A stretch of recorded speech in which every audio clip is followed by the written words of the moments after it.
If you knew me before, you wouldn't even look my way. If I had the nerve to speak, you wouldn't hear what I say.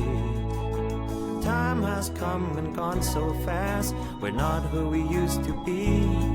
And welcome back to Sullivan's Unheard Voices. I'm here with Meagan. Meagan, thank you so much for joining me this morning. Thank you for having me. You have selected a very unique niche for your music. It's one of those things where it's like, I like it because it doesn't really fit inside like one little box. It like touches on all of these different little areas. Like, how did you sort of get into that little specialized groove that you're in? That's a great question, because me and my songwriting partner and producer kind of have gone a little back and forth about this.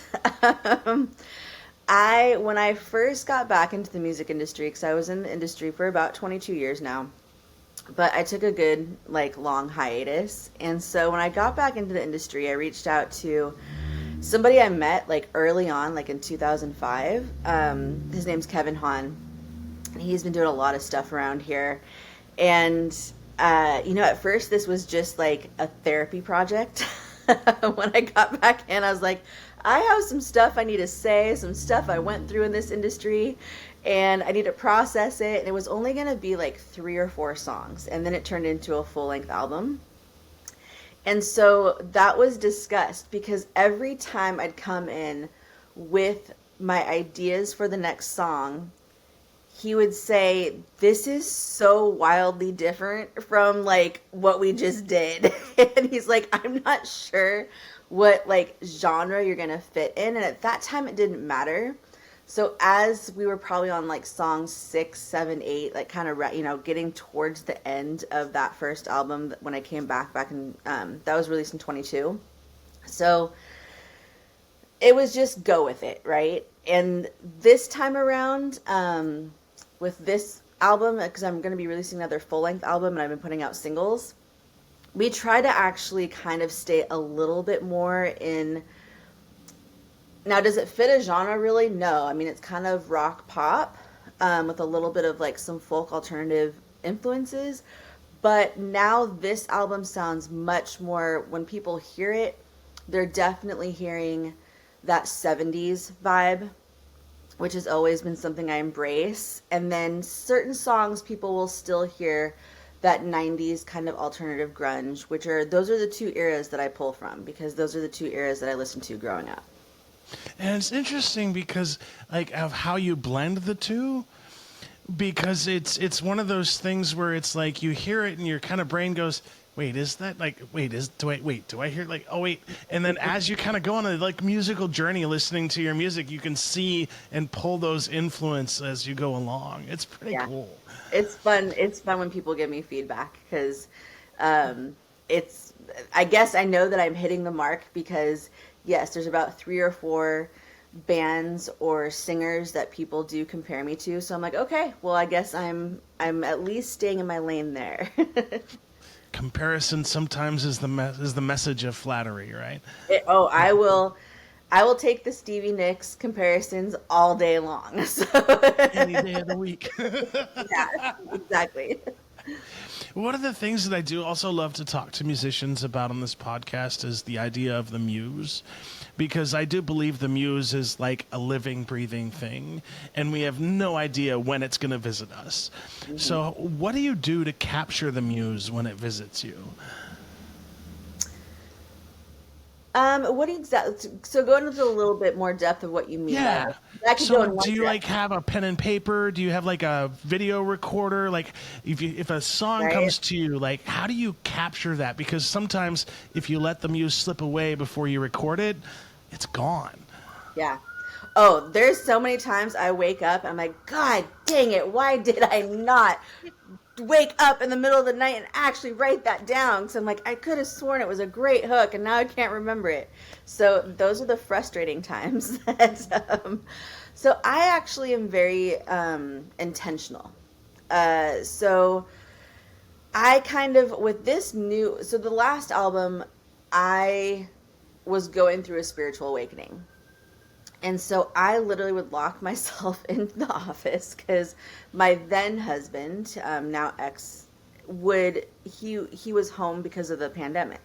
So he could be with our kid, and I would go into the office, and I was like, I have so much that I need to process and work through. So that was like, it just, there was focus there. This last album, the whole album was being written during the time that I knew we were moving towards divorce.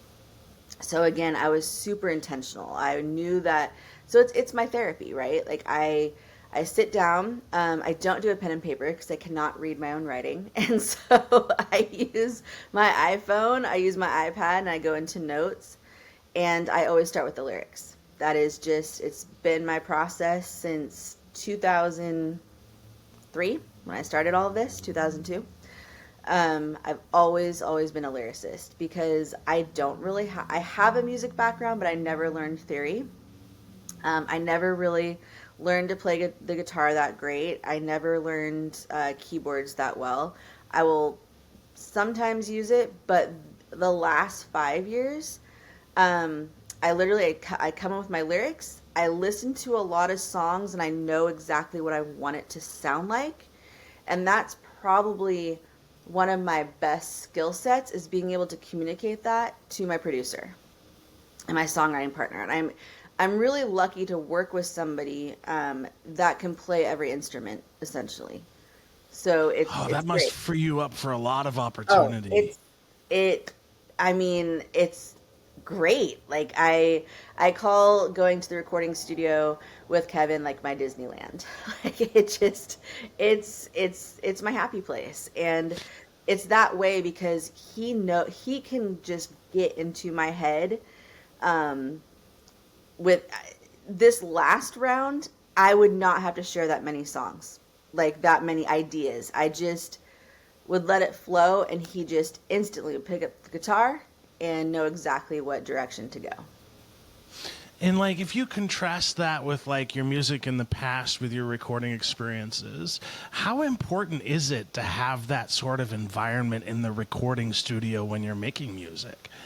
Oh, it is so important. I'm so lucky to have been able to work with him, because some people I get like the luxury of going into a studio and writing there can be it can be really, really expensive. And I look back at like the bands that influenced me, especially in the 60s and 70s. That was really expensive. I mean, it wasn't digital, right? So I mean, you had to get that take, and doing it over and over and over again. And being creative in the studio can also be really expensive. But in my experience, that's not the case, because that is where we make the music. That's where all the magic happens. And so I just get to go there and have that experience without having any concerns or worry or stress about anything else. So it's so important, because when I started, kind of a similar situation when I started actually. And but this is the first time where I'm working with somebody that is so great at so many instruments. Whereas before, I actually was more kind of doing almost like an electronic pop thing, which was not the direction I really wanted to go. It's just the opportunities that were coming my way. Yeah, and that's kind of the reality of music, right? Sometimes you have to catch and ride the wave of success to live. Yeah. And then you have the other piece that sort of feeds your soul. Like, even with me, I have a day job that pays the bills so I can do this podcast, because would I love to do this and like have this pay for itself? Absolutely. Do I care if it ever does? No. This is just amazing, and I get to be a part of musical origin stories, and that's been like geeking out ever since. And speaking of which, like, how did you get started in the music scene to begin with? Was this something that was sort of like always in you? Like, because like some people, like, if you can sing, you can sing, and girl, you can sing. Thank you. No, this was not. I was up in Bellingham at Western Washington University, and I was majoring at that time, going into my junior year, in psychology, and I was not feeling it. I knew that I had three quarters of statistics. I just knew in my soul, I was never going to pass that section. And so I was at the interdisciplinary college at Western Washington, which is called Fairhaven. And that it's a total hippie college. There's only about 300 students in that actual program. And I was really kind of getting stressed out. And so it was the summer of 2002. So I had seen The Who when they did the like the benefit for New York for 9/11. And I remember I was always a fan of The Who, but I remember being in my living room, specifically watching them play, and at the tender age of 19, falling in love with Roger Daltrey. and I was like, oh my gosh, I wonder if they'll go on tour. So they were just going to start their tour in 2002, and unfortunately that's when John Entwistle died. And I was so bummed because I was like, oh my gosh, they're not going to go on tour. Well, lo and behold, I guess probably the rest of the band needed money. We all know Pete Townsend didn't. But they still actually continued with that tour that summer. And my dad and I had gotten tickets. It was at the Gorge Amphitheater. So, that in itself is an experience. And I remember we were like 6 rows back. I could see Eddie Vedder down the row. Like, it just, I knew we were in for something really special. And it was a spiritual experience. And so I remember walking back to our car, like at 11 at night, and telling my dad what I think every parent's worst nightmare is. And that is, I know what my major is going to be. It's going to be music industry. I'm going to be a rock star. And so I went back up to Fairhaven that next fall, and I majored in music industry, and that's when it all started. And then I needed an internship. And so I knew I had to come back down to Portland for that. And I was talking to my dad, because my dad is where I really honestly get my music influence. And I remember he was like, do you remember Dan Reed from the Dan Reed Network? And I was like, yeah, Bust a Bucket. And I also remember there was my favorite song from the network was actually a song called Baby Now I. And it was on a movie soundtrack for The Cutting Edge. It was it came out in 1990. It was about an ice skater and a hockey player. And he was like, well, he owns what used to be Key Largo. And he turned it into a nightclub called the Ohm. And so I approached him numerous times, never heard back, and finally did that February going into the summer that I would need the internship. And I actually, it was super unconventional because I got an internship when he owned a nightclub and kind of learned the ropes of booking, of promoting, of the really, really dark side of the industry. And I think that there's no classroom or book that can ever teach you that. 100%. It's like one of those things where I see so many musicians and so many musical groups who struggle at that piece because it's a different language than the music. It's a different skill set. It's a different even side of the brain that you're using. And so it's like, that must have been the foundation to success for you in a lot of ways, because once you understand that side of things, correct me if I'm wrong, but it kind of frees you up to move within the industry a little bit easier, right? Completely. I'll never forget. I was so upset with him because I wanted to book. So the reason that I love music and what got it all started for me at the age of 8 was the Doors.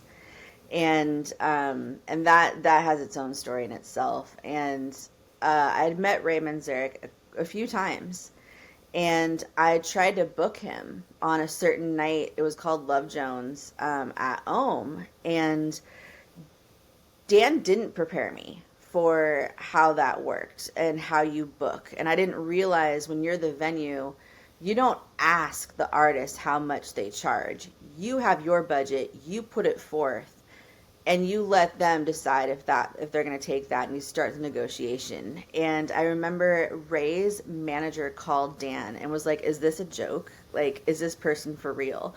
And I was so upset because I was like, don't you ever put me in that position again with like my my favorite musician ever. And so it was a really, really hard lesson that obviously I remember to this day, because it was the first time that I really tripped up and had to learn really quickly from my mistake. At the same time, though, it's kind of heartbreaking because you would love to see that flipped. I would love to see a world where the artists can dictate what they're worth, Yeah. and then have the venues have to adjust. That's the way it should be, I think. It is. The scene right now is, I can't even say right now. It's been this way since I've been in it, and I heard the stories before I got in it, and nothing has really changed. And in fact, I would say sometimes it's gotten worse. I love venues, right? Like, it's where we perform. But venues put way too much emphasis on the musicians to carry the weight. And to me, they need to step up in the form of marketing. They need to get qualified people that understand what they're doing when it comes to marketing. My background is in marketing, and so it's an area where I'm very, very frustrated. And there's some great promoters in town that really know what they're doing. Not that many, though. I mean, we really don't have that many that really understand the dynamics. And so it's one of those aspects that I really, really wish that would get turned around, or at least equal playing field, like that we were really supporting one another. And I think the part that's missing from the conversation on the venue side is just how much that's going to help the venue. Like, it's not even like this is like, oh, this will only help them. No, that's going to help your venue too. If you like invest that tiny little bit in the marketing aspect and like making sure that your venue is not only promoting, but making sure that your venue is musician ready, like it makes so much difference, like all around. As musicians, we never know what we're walking into if it's someplace we haven't played. And the other aspect of that is that it is really, really difficult for a band or a musician that does not have a following yet. And if you look at like the scene on the Sunset Strip back in the 60s, and I'll use the Doors as an example, they were not pulling a huge crowd yet, and they're playing at a smaller venue down the street from the Whiskey A Go Go. And, the promoter, the booker took their chance, booked the Doors, and they became the Doors because of that opportunity and because a venue took a chance on them. And so if the venues would take more chances on bands and musicians that are amazing but don't necessarily have the following yet, that's how that merges together, and you build the venue. Gets a better reputation for that because they can find great talent, but it is up to them to bring the people in. And then it also helps that musician find their following. And it's such a mutual experience, but we're at a time where everyone is essentially just surviving.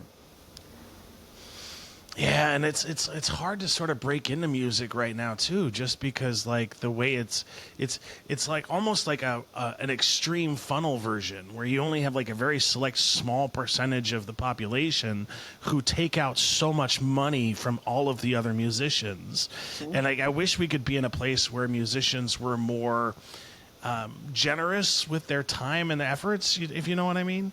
Because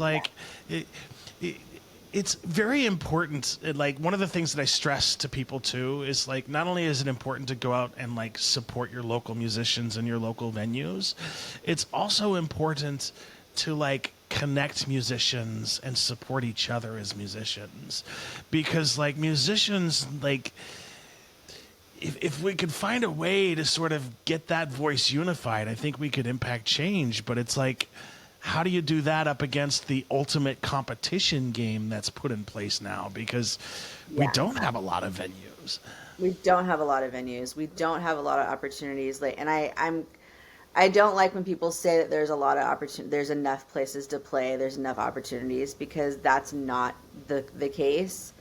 And if you don't fit an exact certain style or brand that a promoter or talent agency wants to grab onto right now, I actually have more success with my original music in Europe and pushing it out in other countries, and other parts of this country, which is really sad. Now, I don't want to put Portland down.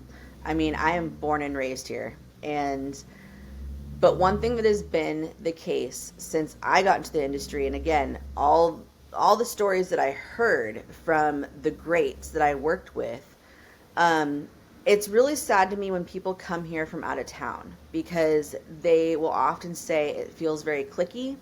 It feels like there's not a lot of support. And unfortunately, that is still the case. It is a hard place to step into and actually feel like you're part of something. There are, and it is very cliquey. Like there's these little pockets of bands that all play together, and it almost feels like the big high school like clique situation. Like there's the punk group, there's the popular kids, there's the athletes. It's the same thing with our music industry, and I think that, and I'm vocal. I don't really care what anybody thinks about me. I've been in it long enough that I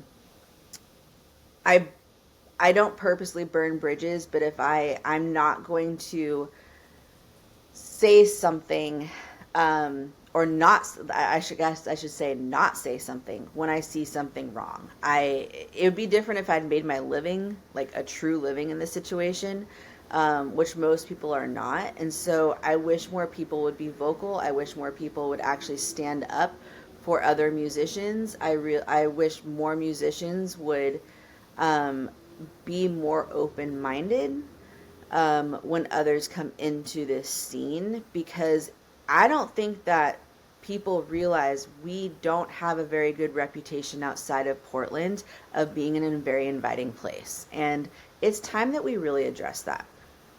Especially if you're trying to cross genres.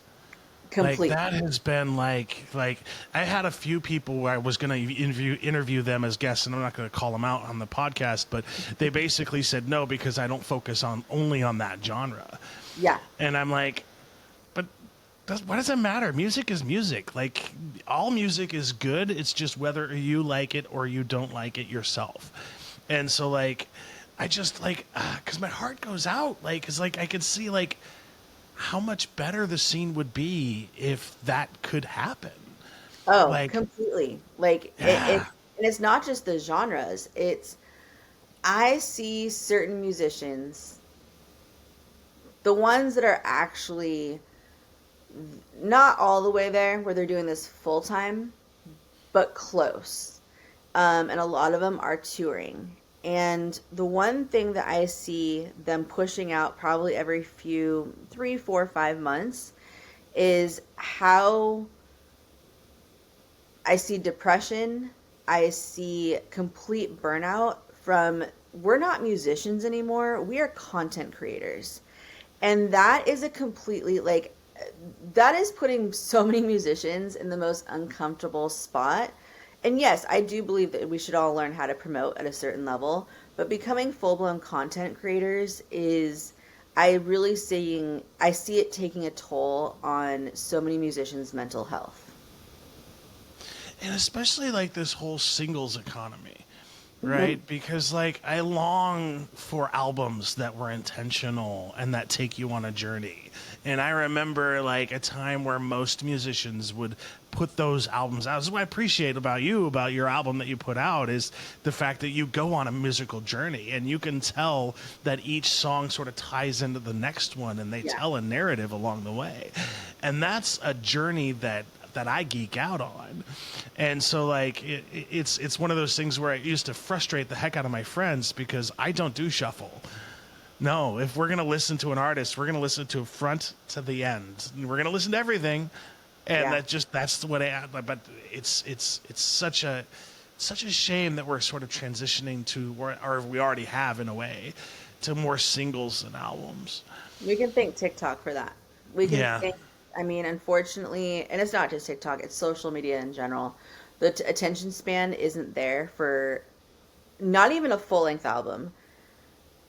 Even on a single, if you look at the formula on TikTok, it encourages you to only pick the 8 seconds of your song that is the hook. That is the, now musicians are literally writing songs to make sure that they have a 7 to 9 second hook that they will play over and over and over on TikTok. And I've played that game to a point.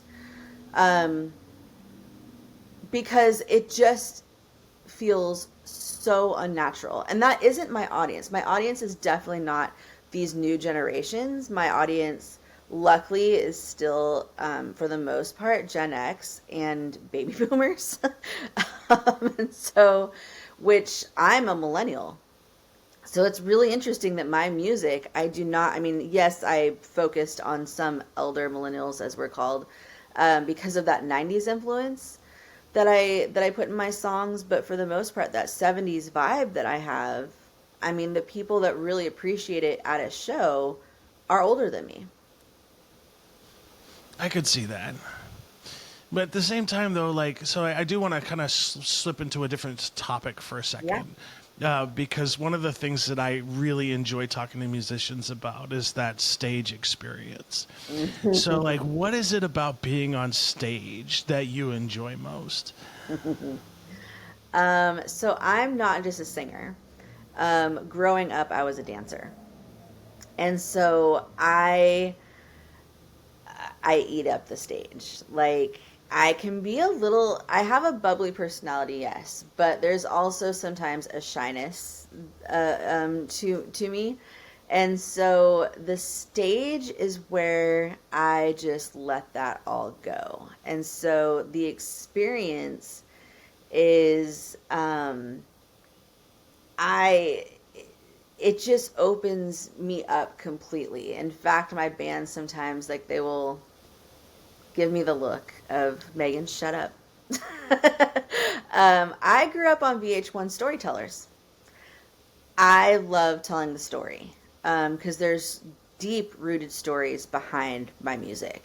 And some of my stories, actually, I have a very Taylor Swift sense of writing. I write about people that other people know. I write about the experiences that I've had that weren't great, and I take the risk of talking about my story and putting it out there, and and dropping a bunch of Easter eggs that people would actually never know. Yeah, that song's about that person, and that other people really know who that person is. And so there's something about being on the stage and know that I'm telling that story without people actually know who I'm talking about. And that's the one. I'm not a huge like Taylor Swift fan in the sense of her music per se. I respect the heck out of her. I think she's actually an amazing overall musician, and what she understands the business to a level that most people don't. And so I really admire that part of being able to tell the story on stage, but just losing yourself in the experience is, I think I got my first taste of that when I was 21 at Ohm, and I wasn't singing, actually. I was dancing. I was go-go dancing for a show, and I just remember Jim Morrison would talk about this too in interviews. There's just a moment there's just certain moments where you just realize you have the audience, like you have them. And I think it was Fred Durst that I recently watched that documentary about Woodstock 99 and how unbelievably horrible it went. And Fred Durst was talking about that moment where he realized, oh my God, I can totally turn this audience right now. Like, I can I could have them destroy stuff. And granted, that was a really messed up direction to go.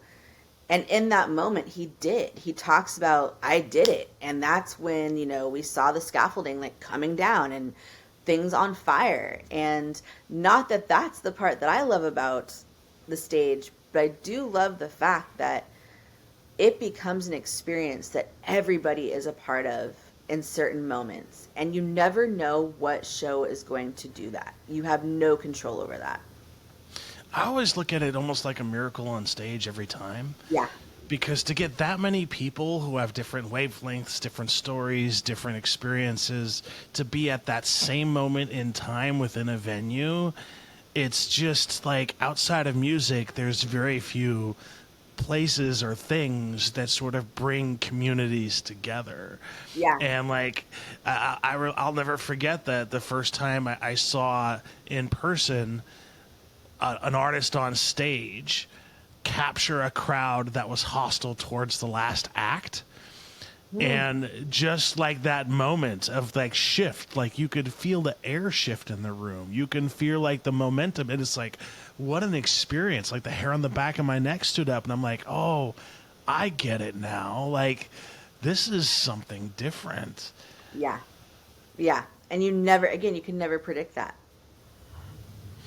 And so like, how important is it for you as an artist to see the people in the audience sort of give some sort of sign that they're enjoying the music? Oh my gosh. It literally can make or break a performance. So a perfect example is I saw Kenny Loggins at a private fundraiser. This was back in, I think, like 2016. And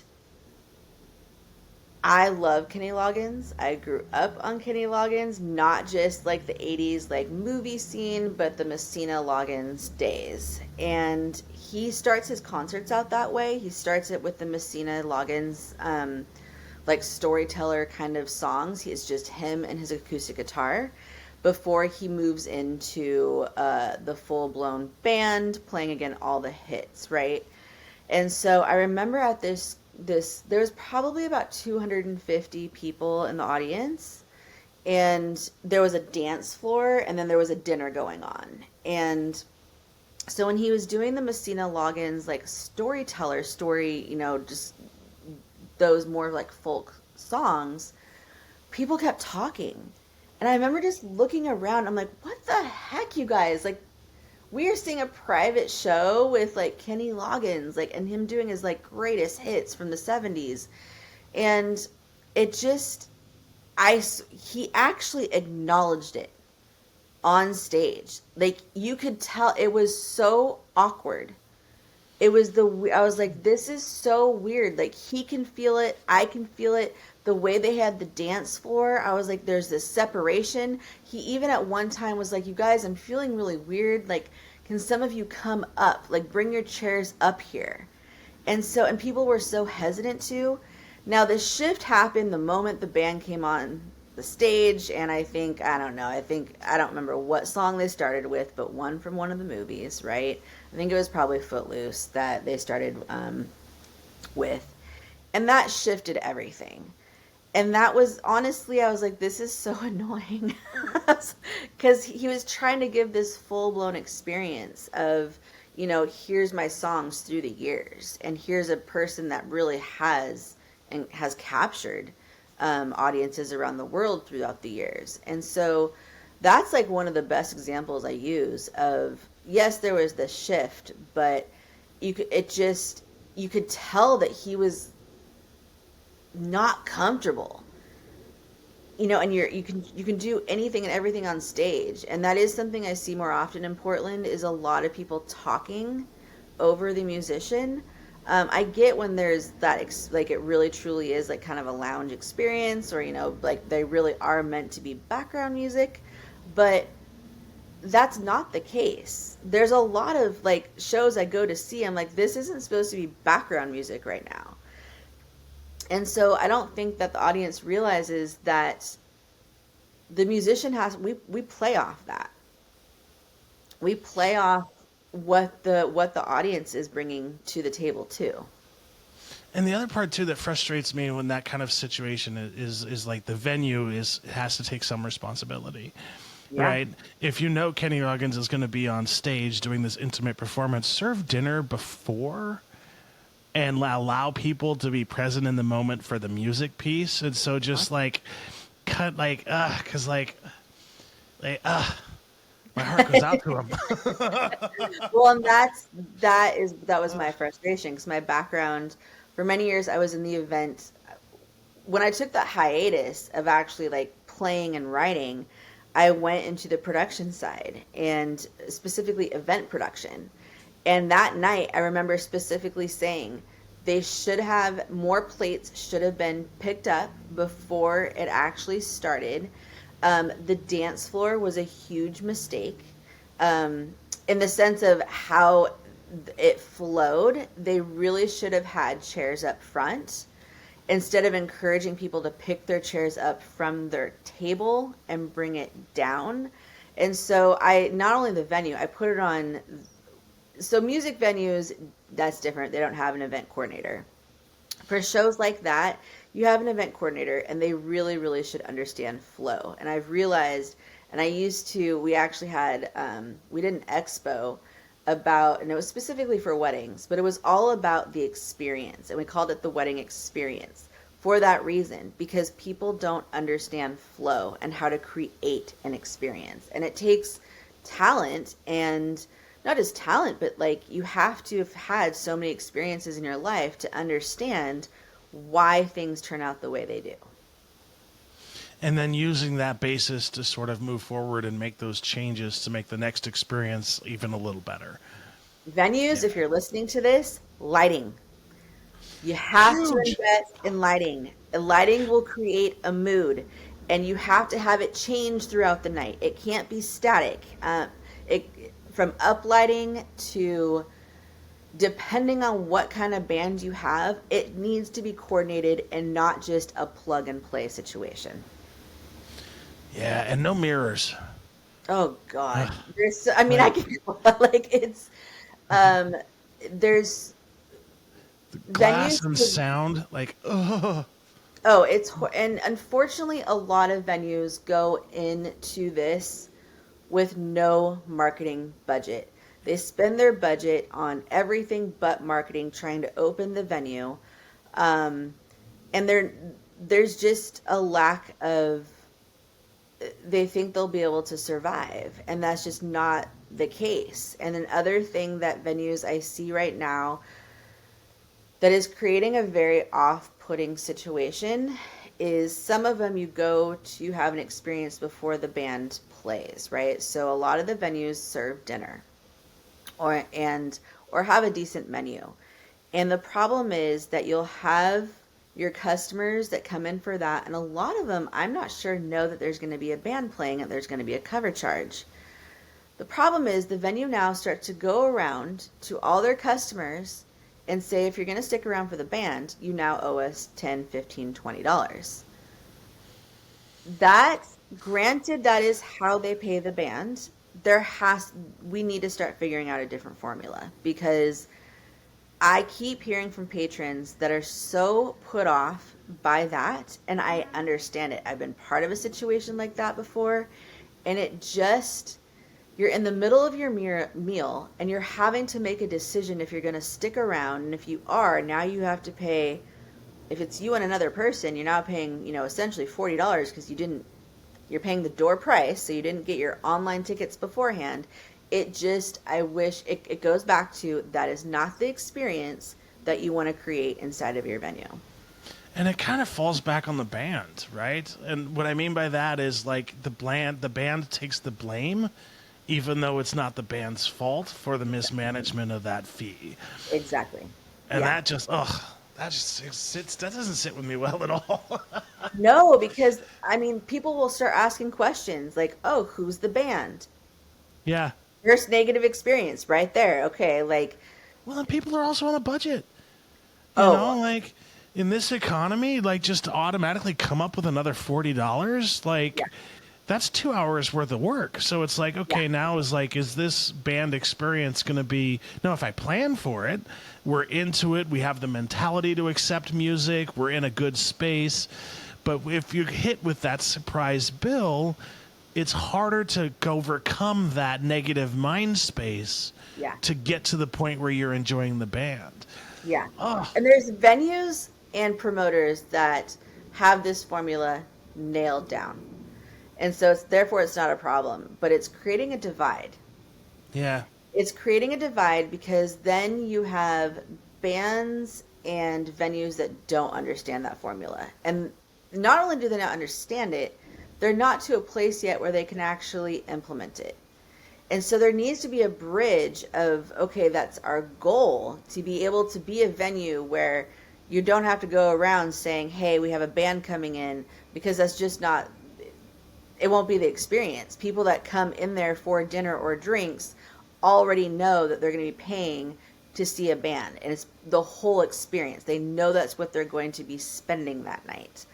And so I think that there has to be a bridge of how to get there. We don't have, and this is never, it's not just now, there's never been a standard. A lot of bands don't know how to do an EPK. Like, they don't know how to do an electronic press kit. They don't know how to speak to their sound tech. Like, there's just this whole, and it's, oh, again, it's always been this way, because you have so many different levels of experience. And sometimes you have people who have been doing this 40 years that still surprise me and don't know how to really act or communicate or be part of setting a standard. And it's interesting to me that more people don't lead with kindness in this industry, because like it just like at the forefront, like if you were to just shift your thinking instead of like worshiping a la dollar into being more like kind and how can we make money together, like just that little shift alone paves the way for amazing music venues, I think. It totally does. And I think that it goes back to some of the venues that are still trying to figure it out. Instead of putting the emphasis on the band and making them promote and making, like, because the number one question when you are trying to book your band is how many people you'll bring through the door. We've had the pay to play thing for years, and it's sad. I've been seeing some venues, like very well known venues that have been around for a long time, they're going almost to a pay to play kind of formula again.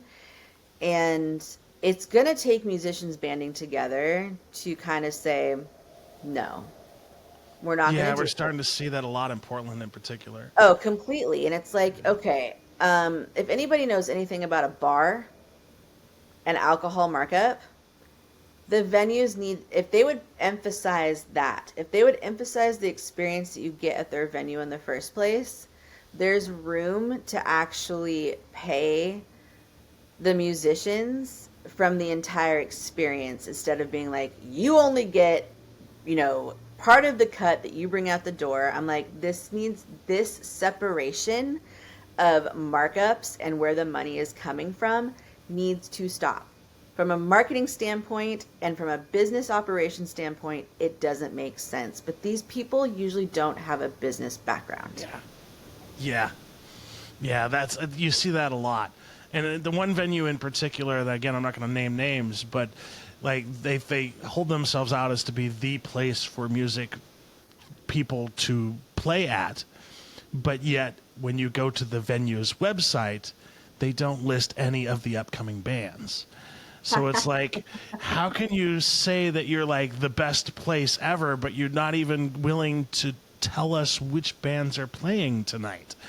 And that's where it's like, it just that much, a little bit of effort would make so much of a difference, because like there will be times where I want to go see somebody new. I want to go see something. And so like my time is limited now because I'm going to all of these shows, but half the time I have no idea who's playing where and what and why. And it takes some random person on Facebook to compile this list every week that shows people what's going on. And it's like, I wish there was a place like venues, like, please, just even promoting the band on your website or your Facebook page. Say, hey, this is coming in 2 weeks.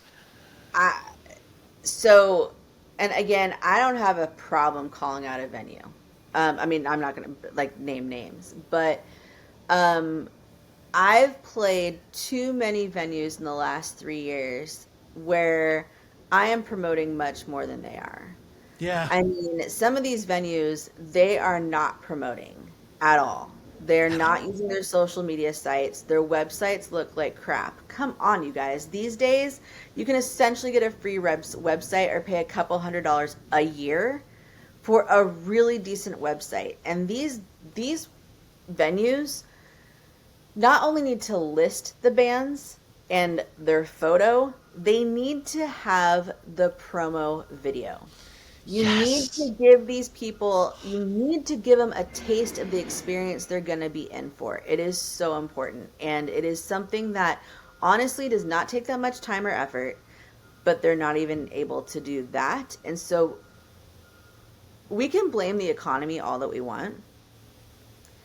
And yes, that is part of the reason that some venues aren't making it. But some of the venues that I've seen not make it, they also haven't been putting in the effort.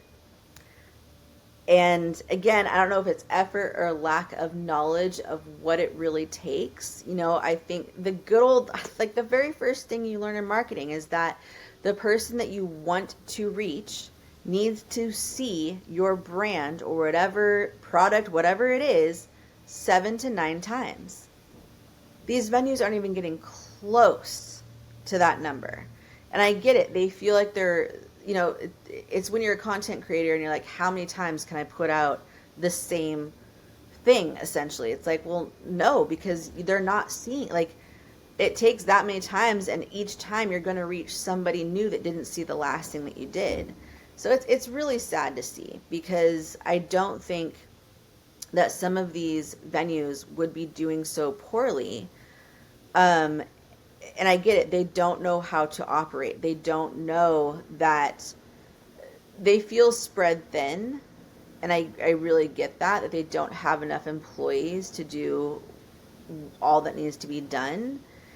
And sometimes the expectations they put on their employees, you know, and I go back. There's a lot of college kids that need internships that would like to learn business operations.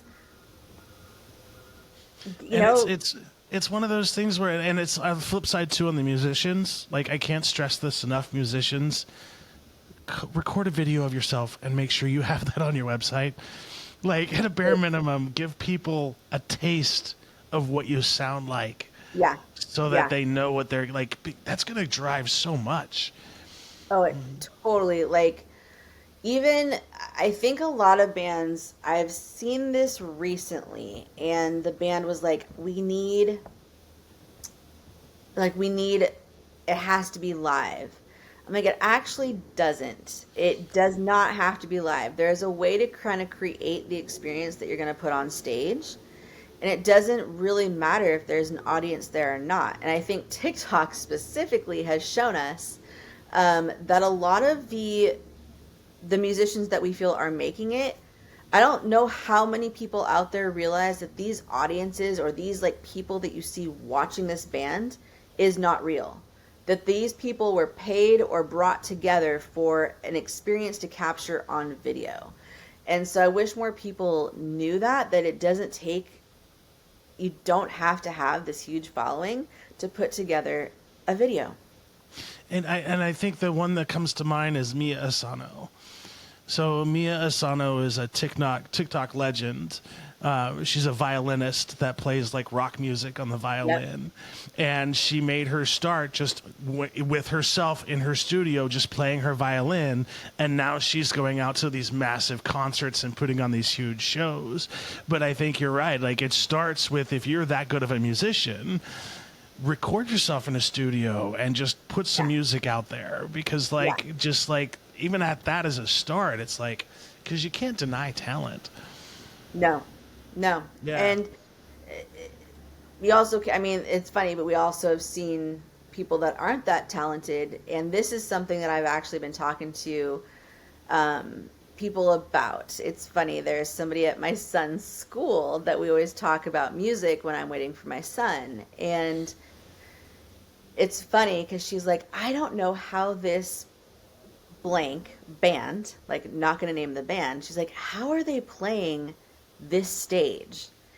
And it goes back to, if you know people, you can get time on the stage. And so I think that also confuses people, because there's some really crappy bands playing some good stages, and that also it goes back to what I was saying about there has to be a standard.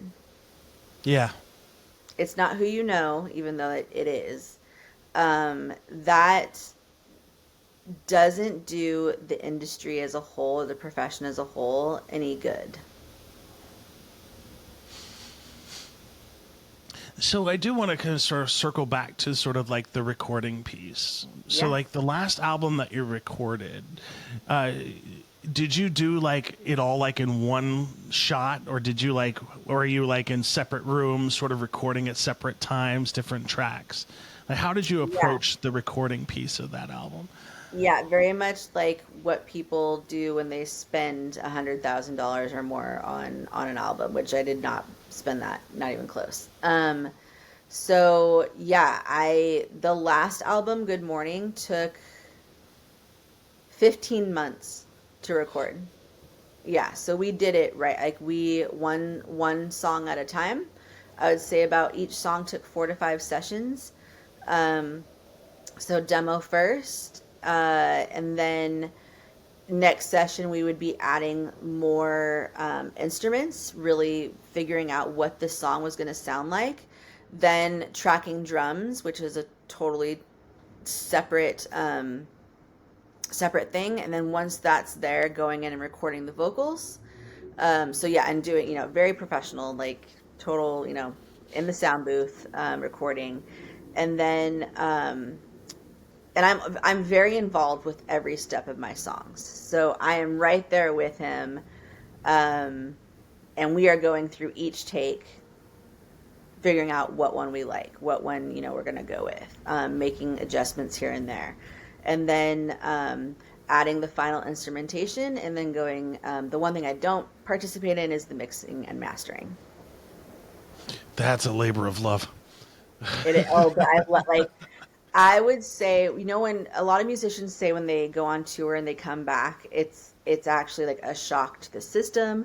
There's a lot of depression that musicians go through when touring stops, because it's like you are so busy on each and every day, and then all of a sudden it just comes to an end.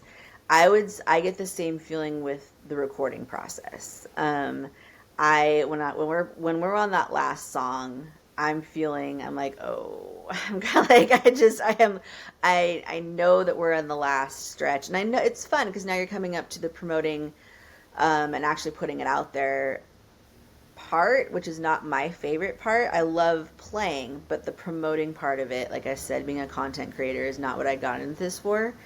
And so, yeah, I get pretty bummed knowing that we're wrapping up in the studio. And then it went to transition though to where it's sort of like being on stage, and like, can you tell us about a moment when you were sort of like realized on stage when you had a song that like everybody was like, oh, this song is impacting more than others. You know what I mean? Uh-huh. And you never know what song that's going to be. And that's the kind of weird part. You like, and so I get the process of like when we talk like the big stars, right? They're trying to figure out what single to start with, what singles are gonna be the ones that take this album to the next level. And that's the hard part, because the song that I get the best response from is actually the hardest song for me to sing, not vocally, but it's the song that's about sexual assault. And so I'm like, really? This is the vibe that you guys like this? But I think a lot of people, I think they hear the words because the song title is Predator Prey. But I think that the reason people just get into it, there's a lot of dynamic to it, and it's the one song that we really brought in that Soundgarden, like the Leslie, like we really brought that sound to it, and so it just is the one that people really love, and I'm like, this is the song that I have to sing every time. Like this is the one that's going to have the impact. And yes, it's pretty crazy to have people coming up to you afterwards and talking about a specific song and how it impacted their life. And then I'll throw another thing in there too, in terms of that. So I'm on the autism spectrum, right? And so one of the things I struggle with is conveying emotion. And so when you go through something in your life, like sexual assault or something along those lines, to have a song that you can share with somebody that tells, this is what I've been through, this is my experience, this is what I'm feeling, so that I don't have to say it myself. Like, those songs are so needed in our society, because sometimes as a survivor, you can't talk about that kind of stuff. No. And so, like, having a song you can pull from and say, hey, listen to this, and you'll have some idea of what I went through, is a game changer. And so, like, I want to add that piece too, because I'm kind of not surprised that song is as popular as you say, because not a lot of songs are that real about it. You know what I mean? Yeah. And like, when you have a song that's real, that touches your soul, but also gives you voice to power, like, it's that trifecta of like, okay, yeah, like, I get it. Yeah. Yeah. And that song, it's why I called Kevin in 2020 and said, I need to write about some experiences that I've never really processed and faced. And so I remember when we recorded Predator Prey, the first time around, he was like, sorry, I live downtown, so there's something going on. I remember the first take, he was like, Meagan, I can tell that you are reading the lyrics right now and you're singing it.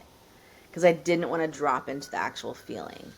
And then it completely changed when, he had to get me into that headspace. He was like, do we need to light candles? Like, what do we need to do in the actual, where you're recording to really bring that feeling on? And so I remember we didn't have to change the atmosphere. I just had to get in that headspace. I had to now prepare myself that, okay, I have to let myself drop into the place that I did when I wrote the song to now record the song. And so I think that, yeah, it's a process. And I wish more people kind of realized what the process is when a musician allows themselves to actually go there. Yeah, because music and emotion are intrinsically connected. You can't separate the two. And if you try, it's going to be garbage music. And so the impact of the musical experience on the musician is that even on stage in a performance, it's more exhausting than it's more exhausting to be a musician outside of just the actual playing of the music, because you're also going on this emotional, spiritual journey while trying to maintain this level of professionalism, maintaining this level of look on the stage. And it's like, how do you keep yourself composed while going on this emotional journey? And that's the thing. I think people forget that, and even musicians, we write it, we put it out there to process. Oh, now I have to perform this song for how many years? Yeah. And for how many audiences? I have to actually put myself, I think, we can sing along with a song with a band on stage, right? Easy. What we sometimes are not remembering, that musician, each and every time they sing that song, they are going back to that feeling. They're going back to why they wrote that. And it's a reason that I actually practice, some call it Qigong, but when I am done with a performance and I come back home, I have a spiritual practice of having to let that energy go. I have to, I think more musicians should probably actually think about this practice, when they're doing original songs, because our bodies can hold on to that energy. And we do, if we're constantly performing songs that take us back to a place, we don't want to stay in that place. And we have to learn to but we have to give the audience the experience. We can't just the first time I sang Predator Prey and Kevin's like, you're not conveying the feeling.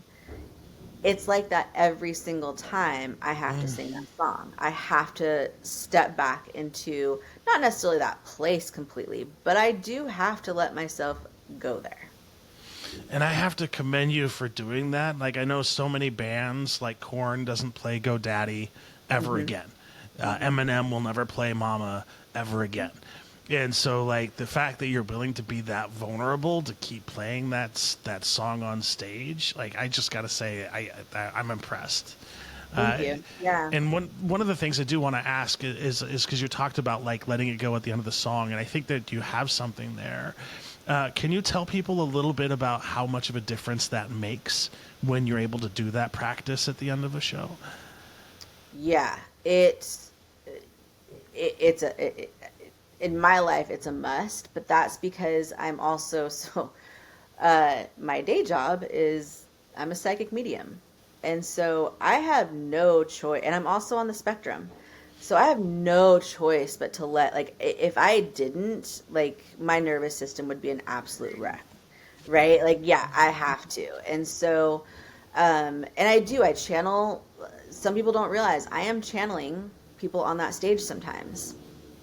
And it's not, like, intentional, but if I feel them there, I'm going to invite that spirit into the experience. And so that is part of my practice. And the reason why is, like I said, it's not just letting go, but it's just energetic exchange and just letting that flow and not bringing it into the next performance, because it's important that each performance has its own thing, right? And so because I see so many bands try to recreate an experience they had maybe the night before or 2 nights before, and you can't. It goes back to what we were saying about the audience. Like, each audience is different, each experience is different.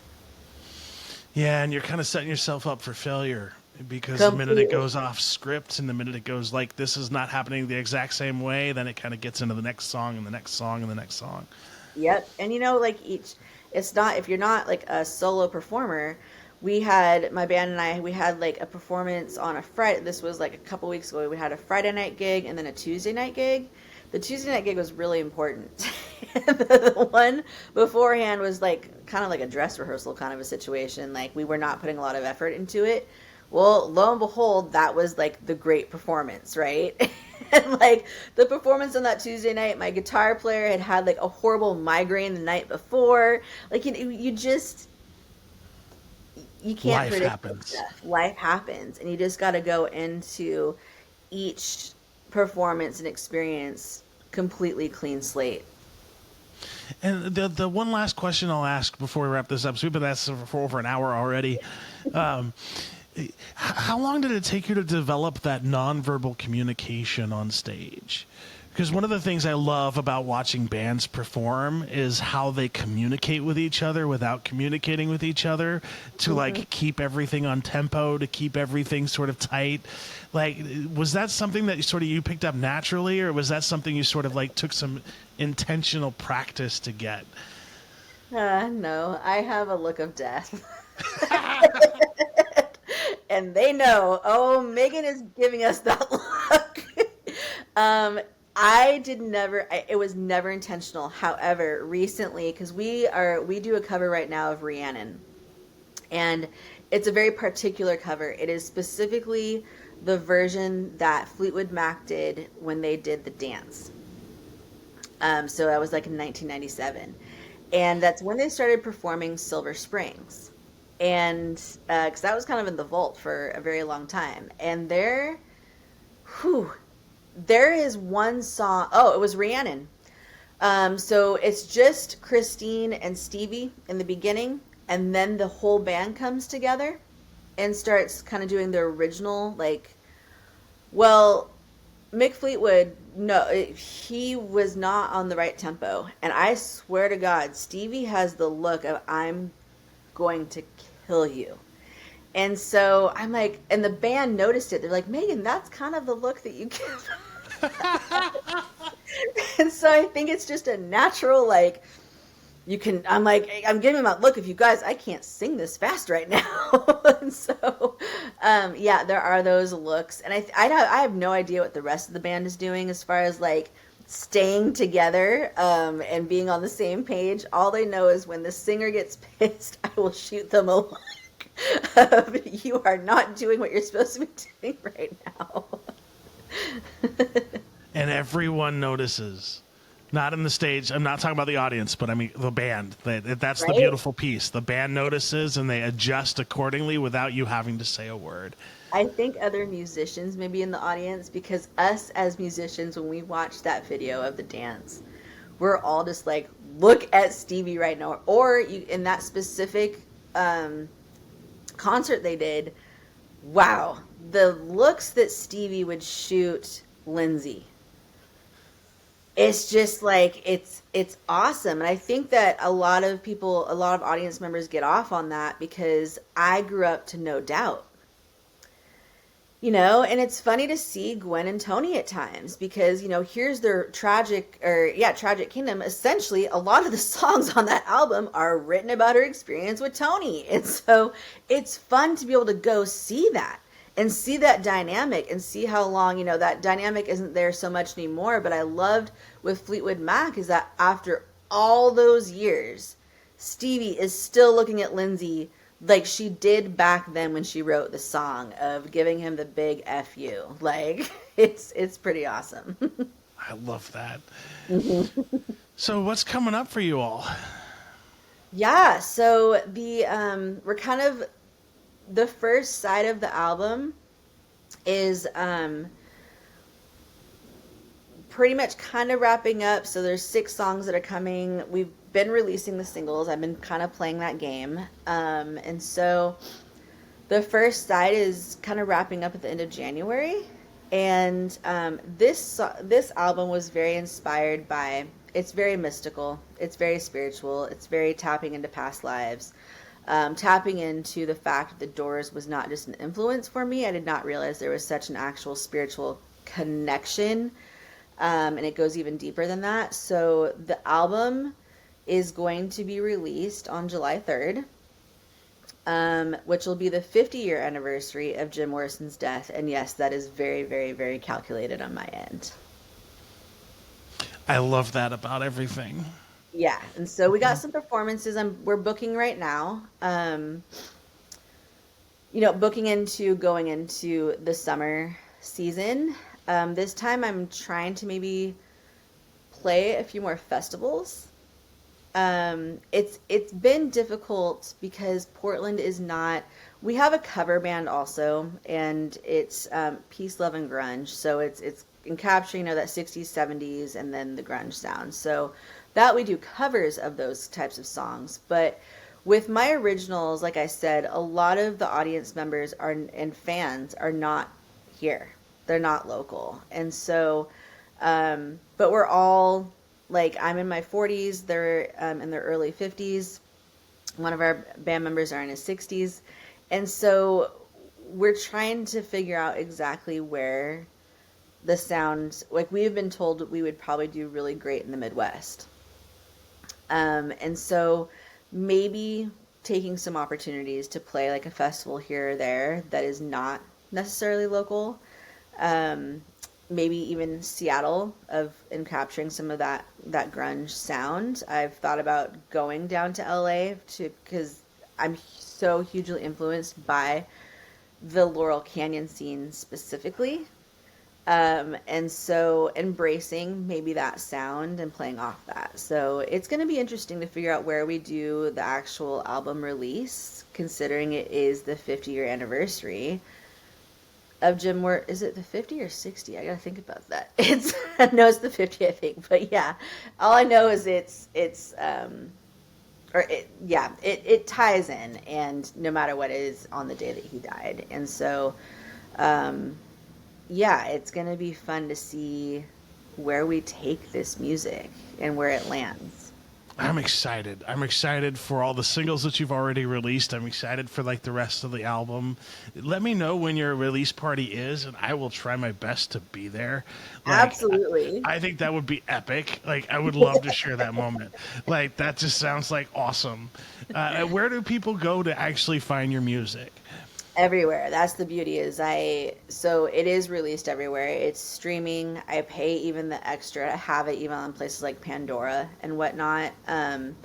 and the extra on it for like TikTok. And so it's under my name. People always spell it wrong, so it's Meagan. And yeah, so my music is everywhere. I encourage people to honestly purchase it when they can on my website, and it's just meganhopemusic.com, because I don't have to give that cut to anybody else except for those who I wrote with, right? Like I don't have to. I personally, like everyone I'm seeing, everyone's Spotify wrapped, year wrapped, and I don't promote that. I think Spotify and so many of these services are it's killing the industry. Don't get me started in Spotify and podcasts. Although I can't say anything because that's where I publish most of my podcasts too. So, and we have to, like, yes, yeah. I have, but I've always been on the fence of actually like paying for advertising on those services, and I haven't. I've found like when I pay for advertising, I've been putting it into like YouTube and Facebook. Again, that's where my audience is in the sense of like Gen X and boomers, but I think that every musician has to look at that aspect. But unfortunately, it will take musicians kind of banding together, and even podcasters, of like saying, we have got to create something different. Like we have got to create some place where if there's going to be a platform, it's got to pay fairly. 100%. And play musicians fairly and not take like 90% of it off the top. Right? Musicians are only making money right now off of merch. Yeah. That's not okay at all. And I'll throw you a cautionary tale about TikTok too. So TikTok, they have you could pay to promote your boost your posts, right? Mm-hmm. But here's what the algorithm does that they don't tell you. When you pay to boost your posts, you get that boost, but then you're downgraded. So after you do that huge push, they put you in so that you have to keep paying to maintain.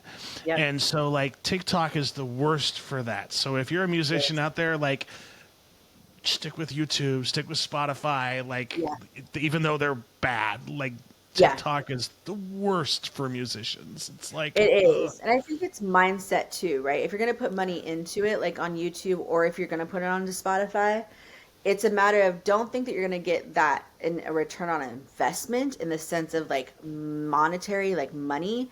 It's about building the fan base. And I keep telling my band and other bands, the most important thing I think to think about is getting that person's email address. That is what like the ultimate goal, because that's the only way that you can have the one-on-one, like directly to them, not using another platform where you could accidentally lose your account, you could whatever happens. Yes, those are all great, but I see too many people putting so much investment into that. And I'm like, make sure whatever you're investing in, that the ultimate goal is that you are capturing that person and you have a way to reach them like directly. Well, Meagan, thank you so much. Thank you, Sean. Check out Meagan's website. Please listen to the music. I dig it. I think it's one of those things where it's like a diamond in the rough, where you will get something unique every single time. Meagan, it has been a pleasure. This has been awesome. Thank you so much, Sean. And I'll end the podcast the way I always end the podcast, folks. Be kind. This world would just be a much better place if we just treated everybody with dignity and respect.